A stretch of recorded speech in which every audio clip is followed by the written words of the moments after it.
In this video, we'll be giving a running time analysis of the merge sort algorithm. In particular, we'll be substantiating the claim that the recursive divide and conquer merge sort algorithm is better, has better performance than simpler sorting algorithms that you might know, like insertion sort, selection sort, and bubble sort. So in particular, the goal of this lecture will be to mathematically argue the following claim from an earlier video, that in order to sort an array of n numbers, the merge sort algorithm needs no more than a constant times n log n operations. That's the maximum number of lines of code it will ever execute. Specifically, 6 times n log n plus 6n operations. So, how are we going to prove this claim? We're going to use what is called a recursion tree method. The idea of the recursion tree method is to write out all of the work done by the recursive merge sort algorithm in a tree structure, with the children of a given node corresponding to the recursive calls made by that node. The point of this tree structure is it will facilitate an interesting way to count up the overall work done by the algorithm and will greatly facilitate the analysis. So specifically, what is this tree? So at level 0, we have a root. And this corresponds to the outer call of merge sort. Okay, so I'm going to call this level 0. Now this tree is going to be binary in recognition of the fact that each invocation of merge sort makes 2 recursive calls. So the 2 children will correspond to the 2 recursive calls of merge sort. So at the root we operate on the entire input array. So let me draw a big array indicating that. And at level 1 we have one subproblem for the left half and another subproblem for the right half of the input array. And I'll call these first 2 recursive calls level 1. Now, of course, each of these 2 level 1 recursive calls will themselves make 2 recursive calls, each operating on then a quarter of the original input array. So those are the level 2 recursive calls, of which there are 4, and this process will continue until eventually the recursion bottoms out in base cases when there's only an array of size 0 or 1. So now I have a question for you, which I'll give you in the form of a quiz, which is at the bottom of this recursion tree corresponding to the base cases, what is the level number at the bottom? So at what level do the leaves in this tree reside? Okay, so hopefully you correctly guess that the answer is the second one. So namely that the number of levels of the recursion tree is essentially logarithmic in the size of the input array. The reason is basically that the input size is being decreased by a factor 2 with each level of the recursion. If you have an input size of n at the outer level, then each of the first set of recursive calls operates on an array of size n over 2. At level 2, each array has size n over 4, and so on. Where does the recursion bottom out? Well, down at the base cases, where there's no more recursion, which is where the input array has size 1 or less. So in other words, the number of levels of recursion is exactly the number of times you need to divide n by 2 until you get down to a number that's at most 1. And recall that's exactly the definition of the logarithm base 2 of n. So since the first level is level 0 and the last level is level log base 2 of n, the total number of levels is actually log base 2 of n plus 1. And when I write down this expression, I'm here assuming that n is a power of 2, which is not a big deal. I mean, the analysis is easily extended to the case where n is not a power of 2. But this way, we don't have to think about fractions. Log base 2 of n then is an integer. Okay, so let's return to the recursion tree. Let me just redraw it really quick. So again, down here at the bottom of the tree, we have the leaves, i.e. the base cases where there's no more recursion, which when n is a power of 2 correspond exactly to single element arrays. So that's the recursion tree corresponding to an invocation of merge sort, and the motivation for writing down, for organizing the work performed by merge sort in this way is it allows us to count up the work level by level, and we'll see that that's a particularly convenient way to account for all of the different lines of code that get executed. Now, to see that in more detail, I need to ask you to identify a particular pattern. So first of all, the first question is, at a given level j of this recursion, exactly how many distinct subproblems are there as a function of the level j? That's the first question.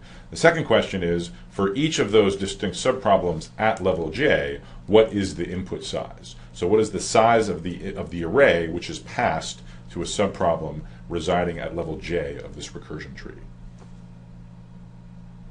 So the correct answer is the third one.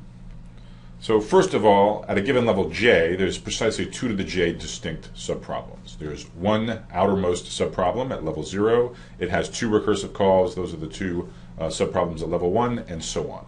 In general, since merge sort calls itself twice, the number of subproblems is doubling each level, so that gives us the expression 2 to the j for the number of subproblems at level j.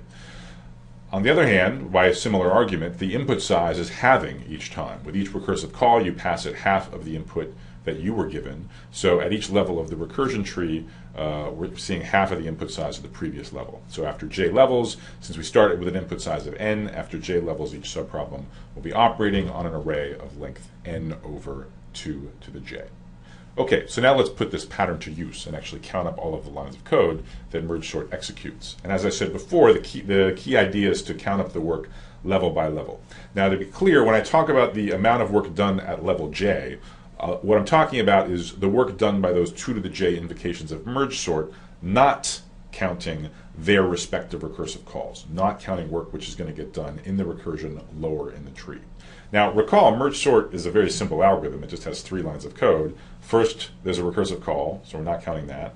Second, there's another recursive call. Again, we're not counting that at level j. And then third, we just invoke the merge subroutine.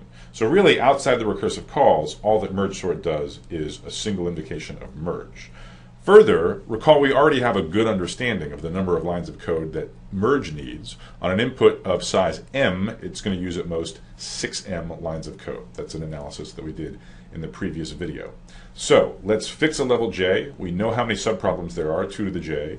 We know the size of each subproblem, n over 2 to the j, and we know how much work merge needs on such an input. We just multiply by 6, and then we just multiply it out, and we get the amount of work done at a level j, okay, at all of the level j subproblems. So here it is in more detail.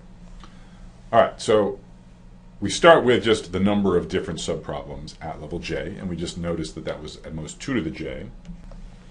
We also observed that each level j subproblem is passed an array as input, which has length n over 2 to the j.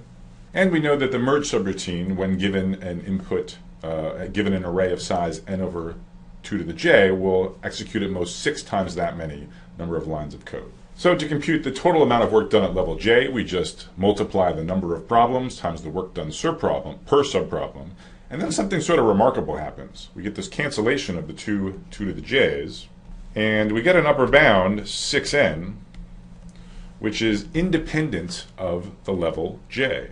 So we do at most 6n operations at the root, we do at most 6n operations at level 1, at level 2, and so on. Okay, it's independent of the level.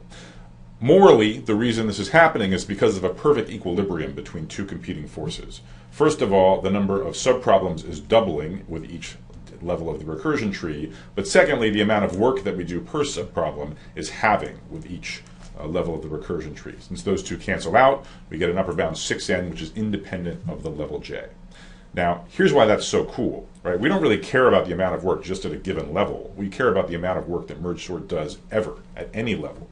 But if we have a bound on the amount of work at a level which is independent of the level, then our overall bound is really easy. What do? We just take the number of levels, and we know what that is. It's exactly log base 2 of n plus 1.